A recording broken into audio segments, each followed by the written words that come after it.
సమరం న్యూస్ ఛానల్కు స్వాగతం. ఈనాటి ముఖ్యాంశాలు. ఎర్రని జాబిలి 82 నిమిషాల పాటు భూమి చాటుకు చంద్రుడు. రేపే ఉపరాష్ట్రపతి ఎన్నిక. 10 వారాలకు కోటి జీతం. అనంతవాసికి అమెరికాలో భారీ ప్యాకేజీ. లిక్కర్ స్కామ్లో వైసీపీ నేతల అడ్డగోలు దోపిడీ. డ్రగ్స్ పేరిట వెనిజులాపై అమెరికా దాడి. స్త్రీలలో అధిక రక్తస్రావం. వాసవ్య నర్సింగ్ హోంలో జరిగిన ఆరోగ్య సదస్సు. ఈరోజు వార్తలను చూద్దాం. 82 నిమిషాల పాటు భూమి చాటుకు చంద్రుడు. సంపూర్ణ చంద్రగ్రహణం కనువిందు చేసింది. భారత్లో ఆదివారం రాత్రి 9:56 మొదలైన చంద్రగ్రహణం అర్ధరాత్రి 1:26 వీడింది. చంద్రుడు 82 నిమిషాల పాటు పూర్తిగా భూమి నీడకు వెళ్ళిపోయి ఎర్రబారి కనిపించాడు. అనేక మంది ఈ ఖగోళ వింతను ఆసక్తిగా తిలకించారు. 2022 తరువాత భారత్లో అత్యంత ఎక్కువసేపు కనిపించిన సంపూర్ణ చంద్రగ్రహణం ఇదే కావడం విశేషం. గోరా టెక్నోహబ్ ఆధ్వర్యంలో సంపూర్ణ చంద్రగ్రహణం వీక్షణ. నాస్తిక కేంద్రంలోని గోరా టెక్నోహబ్ ప్రజలందరినీ నిన్న జరిగిన సంపూర్ణ చంద్రగ్రహణాన్ని వీక్షించేందుకు ఆహ్వానించింది. ఈ కార్యక్రమంలో శాస్త్రీయ అవగాహన కల్పించే ఉద్దేశంతో ప్రత్యేక టెలిస్కోప్ ప్రదర్శనలు, వివరణలు ఏర్పాటు చేశారు. ఈ కార్యక్రమంలో గోరా టెక్నోహబ్ చైర్మన్ డాక్టర్ సమరం, గోరా సైన్స్ సెంటర్ డైరెక్టర్ నియంత, ఫిజిక్స్ అధ్యాపకులు శ్రీమతి లక్ష్మీదేవి, శ్రీ నాగేశ్వరరావు, శ్రీ ప్రసాద్, వాసవ్య మహిళా మండలి సెక్రటరీ శ్రీమతి రష్మి తదితరులు గ్రహణంపై అపోహలు తొలగించి దాని శాస్త్రీయ కారణాలను విచ్చేసిన సందర్శకులకు వివరించారు. పిల్లలు, యువత, మహిళలు, వృద్ధులు ఇలా ఎంతోమంది ఉత్సాహంగా పాల్గొని ఆకాశంలోని అరుదైన ఈ విశేష దృశ్యాన్ని వీక్షించారు.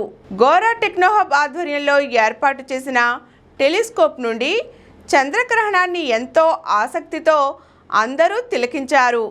అలాగే ఈ కార్యక్రమంలో ప్రపంచంలోని పలు దేశాల్లో కనపడిన సంపూర్ణ చంద్రగ్రహణం ప్రత్యక్ష ప్రసారం కూడా సందర్శకులకు కనువిందు చేసింది. ఈ సందర్భంగా గోరా టెక్నోహబ్ చైర్మన్ డాక్టర్ సమరం మాట్లాడుతూ, ఇలాంటి శాస్త్రీయ సందర్భాలు ప్రజలలో జిజ్ఞాసను పెంచి విజ్ఞానంపై ఆసక్తి కలిగిస్తాయన్నారు. గ్రహణాలపై ఉన్న మూఢనమ్మకాల నుండి విముక్తి పొంది శాస్త్రీయ దృష్టికోణం పెంపొందించుకోవడం చాలా అవసరం. ఈ దిశలో విద్యార్థులకు ఎంతో ఆసక్తిని పెంపొందించేందుకు, వారిలో జిజ్ఞాసను కలిగించడానికి గోరా టెక్నోహబ్ ఎంతో కృషి చేస్తోందన్నారు. గోరా టెక్నోహబ్ తరపున భవిష్యత్తులో కూడా ఇలాంటి ఖగోళ సంఘటనలను ప్రజలు ప్రత్యక్షంగా వీక్షించేలా మరిన్ని కార్యక్రమాలు నిర్వహించనున్నట్లు గోరా సైన్స్ సెంటర్ డైరెక్టర్ నియంత పేర్కొన్నారు. ఈ కార్యక్రమాన్ని 10 టీవీ వారు పూర్తిగా ప్రత్యక్ష ప్రసారం చేశారు. రేపే ఉపరాష్ట్రపతి ఎన్నిక. ఉపరాష్ట్రపతి ఎన్నికలకు సర్వం సిద్ధమైంది. మంగళవారం జరిగే ఎన్నికల్లో పార్లమెంటు ఉభయ సభల సభ్యులు ఓటర్లుగా ఉన్నారు. పాలక ఎన్డీఏ తరపున మహారాష్ట్ర గవర్నర్ సిపి రాధాకృష్ణన్, విపక్ష ఇండీ కూటమి నుంచి సుప్రీంకోర్టు మాజీ న్యాయమూర్తి జస్టిస్ బి సుదర్శన్ రెడ్డి పోటీ చేస్తున్న సంగతి తెలిసిందే. తమ ఎంపీలు ఓట్లు సక్రమంగా వేసేందుకు వీలు కల్పిస్తూ 2 కూటములు ప్రత్యేక కార్యక్రమాలు ఏర్పాటు చేశాయి. బీజేపీ ఎంపీలకు ఆ పార్టీ అధినాయకత్వం తలపెట్టిన 2 రోజుల వర్క్షాప్ ఆదివారం ఢిల్లీలో మొదలైంది. ప్రధాని మోదీ దీనికి హాజరయ్యారు. సోమవారం ఎన్డీఏ ఎంపీలతో కలిసికట్టుగా వ్యూహరచన చేయాలని బీజేపీ అగ్రనేతలు నిర్ణయించారు. ఇక విపక్ష ఎంపీలకు కాంగ్రెస్ సోమవారం మధ్యాహ్నం సంవిధాన్ సదన్ సెంట్రల్ హాల్లో మాక్ పోల్ నిర్వహించి ఓటు ఎలా వేయాలో వివరిస్తుంది. రాత్రికి ఏఐసిసి అధ్యక్షుడు, రాజ్యసభలో ప్రతిపక్ష నేత మల్లికార్జున ఖర్గే వారికి విందు ఇవ్వనున్నారు. అన్ని పార్టీల ఎంపీలు ఇప్పటికే ఢిల్లీ చేరుకున్నారు. డ్రగ్స్ పేరిట వెనిజులాపై అమెరికా దాడి. కరేబియన్ సముద్రంలో యుద్ధ మేఘాలు కమ్ముకుంటున్నాయి. అమెరికా అధ్యక్షుడు ట్రంప్ కొత్త యుద్ధానికి తెరతీస్తున్నారు. డ్రగ్స్ ముఠాలను అంతం చేసేందుకు అంటూ వెనిజులాపై దాడులకు సిద్ధమవుతున్నారు. కరేబియన్ సముద్రంలో భారీగా యుద్ధ నౌకలు, జలాంతర్గాములు మోహరించాయి. 4,500 మంది సైనికులతో 8 యుద్ధ నౌకలు కరేబియన్ సముద్రంలోకి వెళ్లాయి. AV eight B Harrier attack aircraft, guided missile డెస్ట్రాయర్లైన USS జాన్సన్ డున్హామ్, USS గ్రేవ్లీలను దక్షిణ కరేబియన్లో మోహరించారు. తాజాగా డ్రగ్స్ బోటు అంటూ వెనిజులాకు చెందిన ఓ పడవను అమెరికా దేశాలు ధ్వంసం చేశాయి. ఈ ఘటనలో 11 మంది మరణించారు. ఈ చర్యను అమెరికా ఉపాధ్యక్షుడు JD వాన్స్ సమర్థించుకున్నారు. అమెరికా పౌరులకు మాదక ద్రవ్యాలనే విషయాన్ని అలవాటు చేస్తున్న 11 మంది డ్రగ్స్ ముఠా సభ్యులను అంతమొందించామని, దీంతో అమెరికా సైన్యాన్ని చాలా చక్కగా వాడుకుంటున్నట్లయిందని ఎక్స్లో పోస్ట్ చేశారు. కాగా అమెరికా మోహరింపులను మాడ్యూరా తప్పుపట్టారు. హింసతో అధికార మార్పిడి జరపాలని అమెరికా ప్రయత్నిస్తోందని, అలాంటి చర్యలను మానుకోవాలని అన్నారు. లిక్కర్ స్కామ్లో వైసీపీ నేతల అడ్డగోలు దోపిడీ.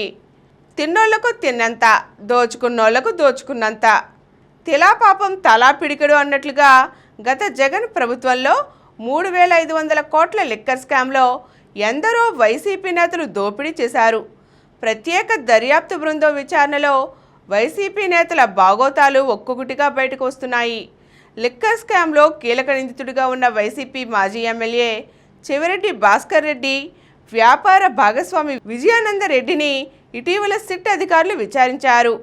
వైసీపీ తరపున విజయానందరెడ్డి ఎమ్మెల్యే అభ్యర్థిగా పోటీ చేసిన చిత్తూరులోని ఆయన కాంప్లెక్స్లో సోదాలు చేపట్టినప్పుడు అత్యంత కీలకమైన డేటా అధికారులకు లభించింది. అందులో ఎవరెవరికి ఎంత ముడుపులు ఇచ్చారనే వివరాలు ఉన్నాయి.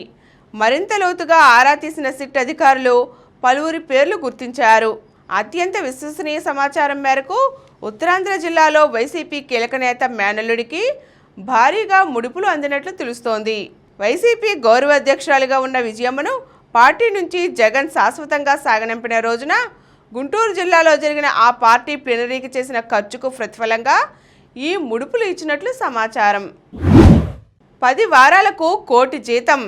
అనంతపురం జిల్లా గుంతకల్లు పట్టణానికి చెందిన SBI రిటైర్డ్ ఉద్యోగి శంకర్ నారాయణ మీనాక్షిదేవి దంపతుల మనుమడు కొప్పు సాయి సాకేత్ అమెరికాలో భారీ ప్యాకేజీతో ఉద్యోగం సాధించాడు.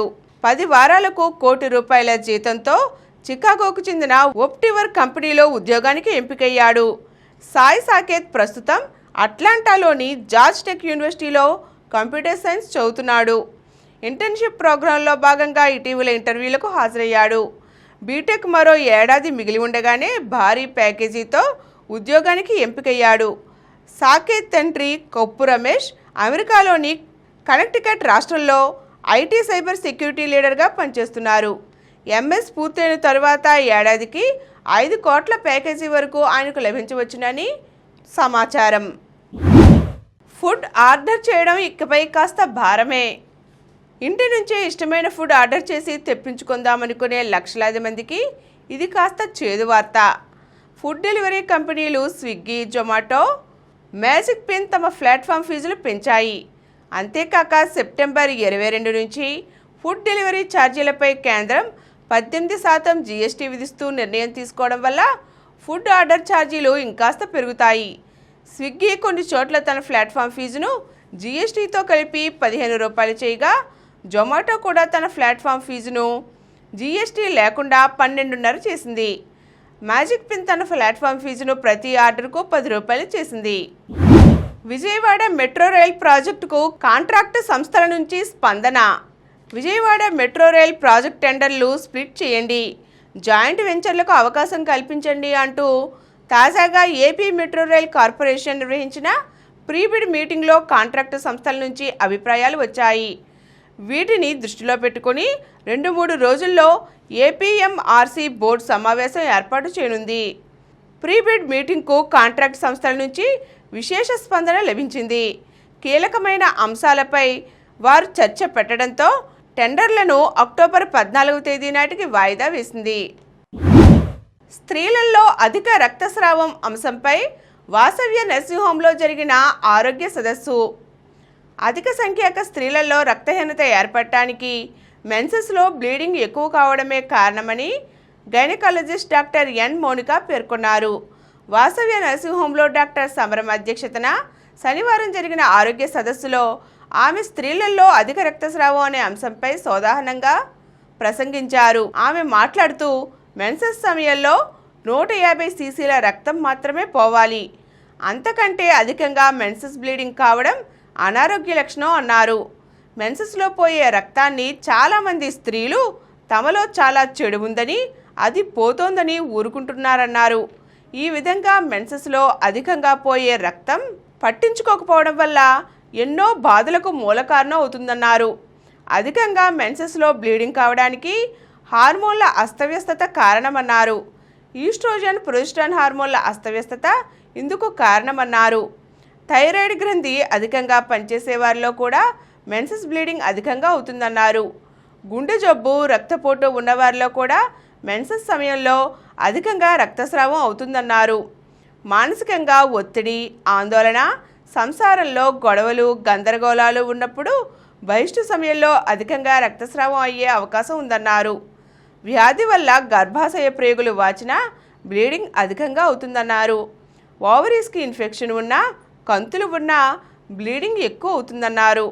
కొందరిలో చెప్పుకోదగ్గ తేడాలు, వ్యాధులు ఉండవని, అయినప్పటికీ మెన్సెస్ ప్రారంభమైన తరువాత వారం 10 రోజులు అతిగా బ్లీడింగ్ అవుతుందని, ఇటువంటి పరిస్థితిని డియూబీ అంటారని, ఎక్కువ మంది స్త్రీలలో ఈ విధంగా రక్తస్రావం కావడం ఉంటుందని అన్నారు. కొందరికి గర్భాశయానికి ఫైబ్రాయిడ్స్ ఉన్నట్లయితే బహిష్టు సమయంలో బ్లీడింగ్ అధికంగా అవుతుందన్నారు. అధికంగా రక్తస్రావం అవుతున్నప్పుడు అల్ట్రాసౌండ్ స్కానింగ్, ఈస్ట్రోజన్, ప్రొజెస్టరాన్ టెస్టులు, థైరాయిడ్ టెస్టులు, మరికొన్ని రక్త పరీక్షల ద్వారా మూల కారణాన్ని గుర్తించవచ్చునన్నారు. హిస్ట్రోస్కోపీ ద్వారా గర్భాశయం లోపల పరిస్థితిని తెలుసుకోవచ్చునన్నారు. చాలా మందిలో కోర్సుగా హార్మోన్ బిళ్ళలు వాడితే అధిక రక్తస్రావం సమస్య తొలగుతుందన్నారు. కొందరికి శస్త్రచికిత్స చేస్తే తప్ప బ్లీడింగ్ సమస్య తొలగదన్నారు. సదస్సులో పాల్గొన్న పలువురు ప్రశ్నలు అడిగి సమాధానాలు తెలుసుకున్నారు. Bharat they Asia hockey cup. భారత పురుషుల హాకీ జట్టు అదరకొట్టింది. తిరుగులేని ఆధిపత్యంతో ఆసియా కప్ను గెలుచుకొని ప్రపంచ కప్కు అర్హత సాధించింది. ఆదివారం జరిగిన ఫైనల్లో 4-1తో డిఫెండింగ్ ఛాంపియన్ దక్షిణ కొరియాపై ఘన విజయం సాధించింది. భారత్ తరపున దిల్ప్రీత్ సింగ్ 2 గోల్స్ కొట్టగా సుఖ్జీత్ 1, అమిత్ రోహిదాస్ చెరో గోల్ సాధించారు. దక్షిణ కొరియా తరపున నమోదైన ఏకైక గోల్ను డైన్సన్ కొట్టారు. అజేయ రికార్డుతో భారత్ టోర్నమెంట్ను ముగించింది. 5 మ్యాచ్ల్లో గెలిచిన మన జట్టు ఓ మ్యాచ్ను డ్రాగా ముగించింది. భారత్ పూల్లో ఆడిన 3 మ్యాచ్ల్లోనూ గెలిచింది. ఆ తరువాత సూపర్ 4లో మలేషియాను 4-1తోనూ, చైనాను 7-1తోనూ చిత్తు చేసింది. అంతకన్నా ముందు కొరియాతో మ్యాచ్ను 2-2తో డ్రాగా ముగించింది. భారత్కి ఇది 4వ ఆసియా కప్ టైటిల్ కావడం విశేషం. ఇప్పుడు కొన్ని సంక్షిప్త వార్తలు తెలుసుకుందాం. 110 బీసీ గురుకులాల్లో పే ఫోన్లు. తల్లిదండ్రులతో మాట్లాడేందుకు విద్యార్థులకు అవకాశం. నేడు శ్రీ సత్యసాయి జిల్లా రొద్దంలో ప్రారంభించనున్న మంత్రి సవిత. జ్యోతి జోడీకి రజతం, పురుషుల జట్టుకు స్వర్ణం. ఆర్చరీ ప్రపంచ ఛాంపియన్షిప్లో స్వర్ణంపై గురిపెట్టిన తెలుగు అమ్మాయి జ్యోతి సురేఖకు నిరాశ ఎదురైంది. మిక్స్డ్ టీమ్ ఈవెంట్లో రిషబ్ యాదవ్తో కలిసి పోటీ పడ్డ ఆమె రజతంతో సరిపెట్టుకుంది.